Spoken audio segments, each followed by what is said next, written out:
Ayan, luto na. Luto na mga idol, tingnan niya. Ang aking ginisang upo. Nadamihan ko yata ng karne. At meron din ako ditong dinengdeng.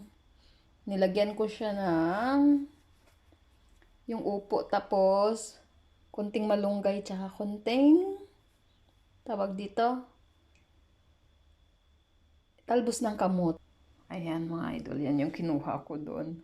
Oh, ang sarap. Pinihintay ko pa yung kanin ko. Tsaka nag-magic ako neto. Wow! Ah, gutom tuyo sana, no? Ayan. Ayan. Sarap nito. Tapos yan. Oh. Ay, ayan ang kanin. Pwede na ba to? Ayan. Malapit na 5 minutes kakain na ako. Ayan mga idol.